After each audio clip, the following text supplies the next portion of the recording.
जय गुरुदेव। आप सभी को प्रणाम। आइए एक बार गुरु आवाहन कर लेते हैं। ओम गुरुर्ब्रह्मा गुरुर्विष्णु गुरुदेवो महेश्वरा गुरुरेव परब्रह्म तस्मै श्री गुरवे नमः। अखंड मंडलाकारं व्याप्तमेन चराचरं तत्पदं दर्शितमेन तस्मै श्री गुरवे नमः। पिछले पृष्ठों में गुरुदेव ने जिन जिन ऋषियों मुनियों ने गायत्री साधना की थी उनके विषय में बताया था। आज गुरुदेव हमें बता रहे हैं कि गायत्री साधना से हमारे जीवन में आने वाली विपत्तियों का निवारण भी हो जाता है। इसके कुछ उदाहरण गुरुदेव ने यहाँ दिए हैं। आइए देखते हैं। विपरीत परिस्थितियों का प्रभाव बड़ा प्रबल होता है। उसके थपेड़े में जो फंस गया वह विपत्ति की ओर बढ़ता ही चला जाता है। विपत्ति और विपरीत परिस्थितियों की धारा से त्राण पाने के लिए धैर्य, साहस, विवेक और प्रयत्न की आवश्यकता है। इन चारों कोनों वाली नाव पर चढ़कर ही संकट की नदी को पार करना सुगम होता है।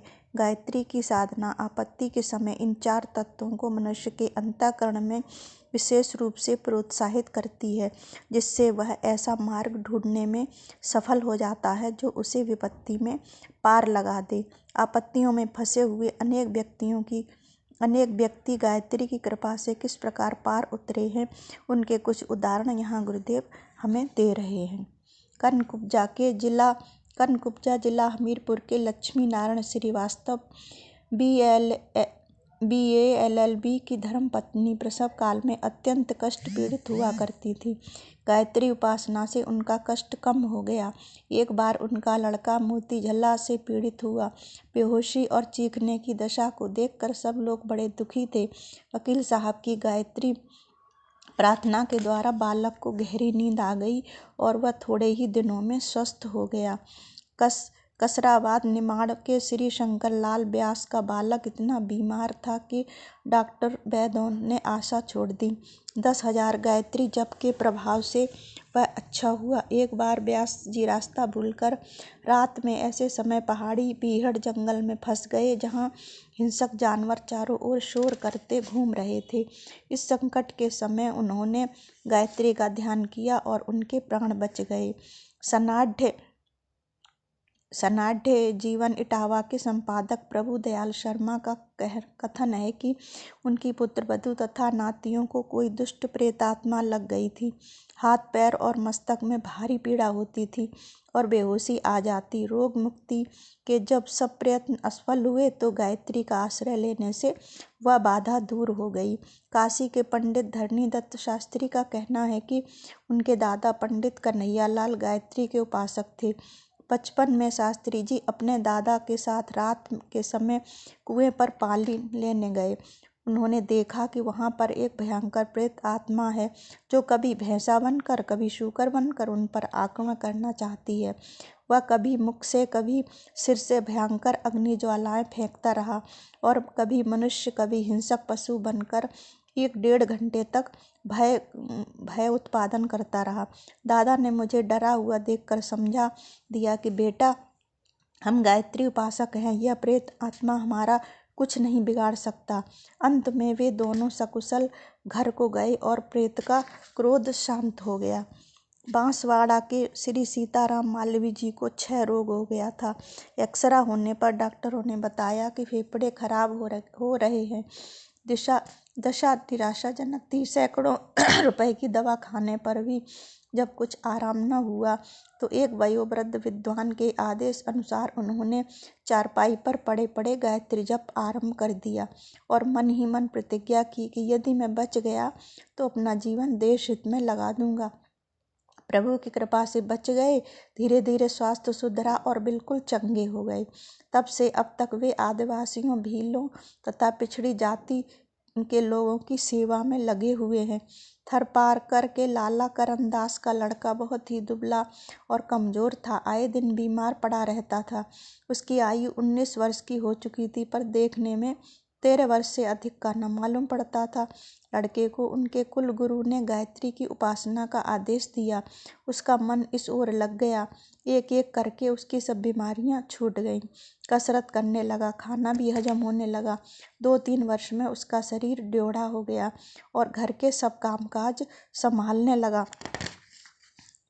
प्राचीन काल में सावित्री ने 1 वर्ष तक गायत्री जप करके वह शक्ति प्राप्त की थी जिससे वह अपने मृत पति सत्यवान के प्राणों को यमराज से लौटा लाई।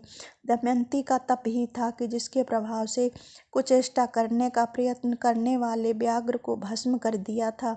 गांधारी आंखों से पट्टी बांधकर ऐसा तप करती थी जिससे कि उसके नेत्रों में वह शक्ति उत्पन्न हो गई थी कि उसके दृष्टिपात मात्र से दुर्योधन का शरीर अभेद हो गया था। जिस जंगा पर उसने लज्जावश कपड़ा डाल लिया था वहीं कच्ची रह गई थी और उसी पर प्रहार करके भीम ने दुर्योधन को मारा था। अनसुईया ने तप से ब्रह्मा विष्णु महेश को नन्हे बालक बना दिया था। सती शांडिलिनी के तपोबल से सूर्य का रथ रोक दिया था। सुकन्या की तपस्या से जीर्ण शीर्ण च्यवन ऋषि तरुण हो गए थे। स्त्रियों की तपस्या का इतिहास पुरुषों से कम शानदार नहीं है। हैदराबाद सिंध की श्रीमती विमला देवी की सास बड़ी कर्कश स्वभाव की थी और पतिदेव शराब वैश्यागमन आदि बुरी लतों में डूबे रहते थे। विमला देवी को आए दिन सास और पति की गाली गलौज तथा मारपीट का सामना करना पड़ता था। इससे वे बड़ी दुखी रहती और कभी कभी आत्महत्या करने की सोचती। विमला की बुआ ने उसे विपत्ति निवारणी गायत्री माता की उपासना करने की शिक्षा दी। वह गायत्री माता जी की उपासना करने लगी। फल आशातीत हुआ। थोड़े ही दिनों में सास और पति को बड़ा भयंकर स्वप्न हुआ कि उनके कुकर्मों के लिए कोई देवदूत उन्हें मृत्यु तुल्य कष्ट दे रहे हैं। जब स्वप्न टूटा तो वह भय का आतंक कई महीनों तक उन पर रहा। उसी दिन से स्वभाव सीधा हो गया। अब वह परिवार पूर्ण प्रसन्न संतुष्ट है। विमला का दृढ़ विश्वास है कि उनके घर को आनंदमय बनाने वाली गायत्री माता ही हैं। वर्षों से उनका नियम है कि जप किए बिना वे भोजन नहीं करती।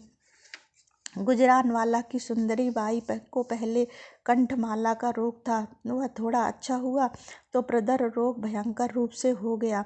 कई साल इस प्रकार बीमार पड़े रहने के कारण उनका शरीर अस्थि मात्र रह गया था। चमड़ा और हड्डियों के बीच मांस का नाम निशान न दिखाई पड़ता। आंखें गड्ढे में धंस गई थीं। घर के लोग उनकी मृत्यु की प्रतीक्षा करने लगे थे। ऐसी स्थिति में उन्हें एक पड़ोसन ब्राह्मणी ने बताया कि गायत्री माता तरण तारिणी है, उनका ध्यान करो। सुंदरी बाई के मन में बात जच गई। वे चारपाई पर पड़े पड़े जप करने लगीं। ईश्वर की कृपा से वे धीरे धीरे स्वस्थ होने लगीं और बिल्कुल निरोग हो गईं। 2 वर्ष बाद उनके पुत्र उत्पन्न हुआ जो भला चंगा और स्वस्थ है। बालापुर की सावित्री देवी दुबे नामक एक महिला के पति की अकाल मृत्यु 18 वर्ष की आयु में ही हो गई थी। वे अत्यधिक रोगग्रस्त रहती थी, सूखकर कांटा हो गई थी। एक दिन उनके पति ने स्वप्न में उनसे कहा कि तुम गायत्री उपासना किया करो, जिससे मेरी आत्मा को सद्गति मिलेगी और तुम्हारा वैधव्य परम शांतिपूर्ण व्यतीत हो जाएगा। उन्होंने पति की आज्ञा अनुसार वैसा ही किया। अतः परिवार में रहते हुए भी उच्च कोट के महात्मा की स्थिति उनको प्राप्त हुई। वह जो बात जवान से कह देती वह सत्य होकर रहती। भीलवाड़ा प्रांत में एक सरमणि नामक स्त्री बड़ी कुरतांत्रिक थी। उसे वहाँ के लोग डायन समझते थे। एक वयोवृद्ध सन्यासी ने उसे गायत्री की दीक्षा दी। तब से वह सब छोड़कर भगवान की भक्ति में चित्त लगाया और साधु जीवन व्यतीत करने लगी। स्त्री और पुरुष, नर और नारी दोनों ही वेद माता के गायत्री के कन्या और पुत्र हैं। दोनों ही आँखों के तारे हैं। वे किसी से भेदभाव नहीं करती। माता को पुत्र से कन्या अधिक प्यारी होती है। वेद माता गायत्री की साधना पुरुषों की अपेक्षा स्त्रियों के लिए अधिक सरल और शीघ्र फलदायिनी है। इसी के साथ आज की बात यहीं समाप्त करते हैं। आप सभी का बहुत बहुत धन्यवाद। जय गुरुदेव। आप सभी को प्रणाम।